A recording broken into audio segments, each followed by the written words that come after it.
Ayan. Uy, ayan si Dimyo. Dimyo, ano yan? Gulay. Gulay? Patingin daw. Tingnan natin yung mga dalan niya.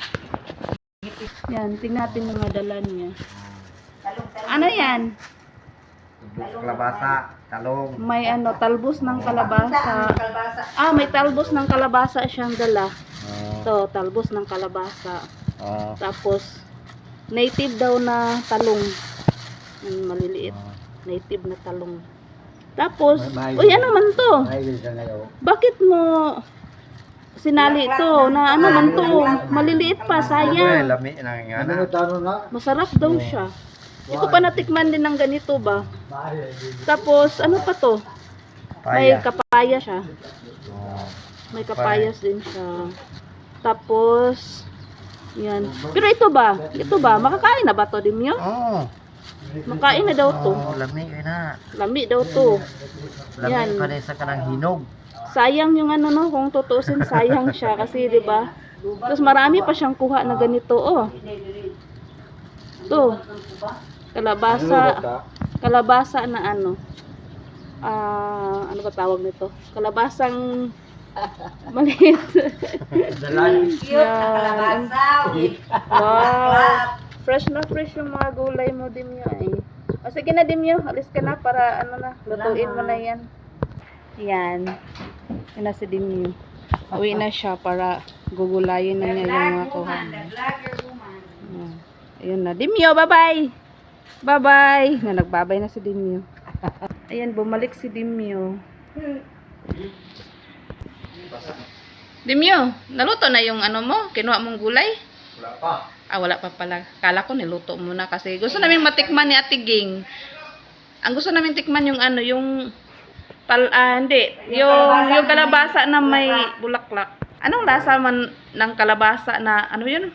Kalabasang maliliit na may bulaklak. Hindi ko pa yun natikman. Lami talaga. Lami pala sa kanang hinog. Mas masarap pa daw sa ano, hinog na kalabasa. Yun sabi ni Dimyo. Humot pala siya, humot. Kanoin mo lang mo kung ano humot. Mabango daw siya, mabango daw. Humot yun siya yun. Humot yun siya, as in mabango siya. Oo. Tapos yung ano, yung bunga niya, kakainin mo din yun talaga yun. Mo din talaga yun, tama ba yun?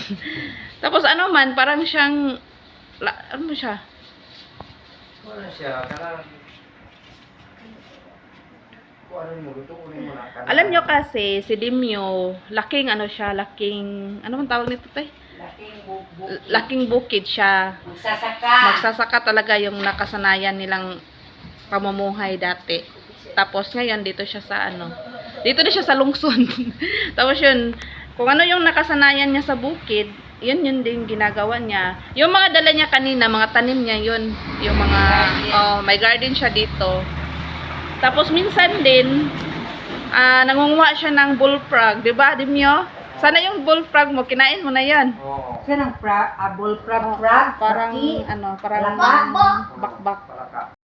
pero na may Ano ba yung tawag nito? alin ang masarap. Alin ang mas masarap? Yung bullfrog o yung bakbak?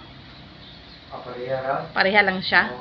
Pero ang bullfrog, dahil lang siya puno. Sa bullfrog dakong ulo. Di ba yung bullfrog yung maingay? Kuwan. Bubo pa, sumpok. Di mo yung bullfrog yung maingay paggabi? Oo. Ayun no? Atong American frog Ay, makahilo man yun. makahilap ang mga serious no. Ano namang plano mo dun sa mga gulay na dala mo kanina? Lagyan mo ng gata? Hindi. Hindi. Hindi. Kuwan lang siya. Dimyo, bigyan mo kami bukas Dimyo, sanlan mo. Parang masarap yun ba? Hindi mo na ilungan.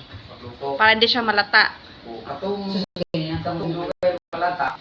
Unahin. Ilunan mo. Oo, yun na. Para Unahin.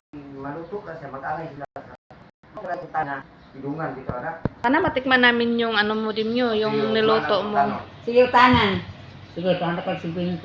Yan, bukas na daw niya gugulayan para Para makatikim daw kami. Sige ha, para makatikim din kami ng paano yan? Baka wala na siyang ulam ngayon. Sige, titikman namin yung kujaji ha. Ano mo yung kujaji or ano mo siya? Iiba. Ano ba yung tawag to? Iluan lang siya. Katong mga linisin. o iluan. So yun guys, yun na. Magbabay na tayo kay Dimyo kasi si Dimyo Tapos ng interview. Tapos na ano, kasi parang nanibago kami sa mga dala niya. May Question and kuchichi. answer. Bye-bye.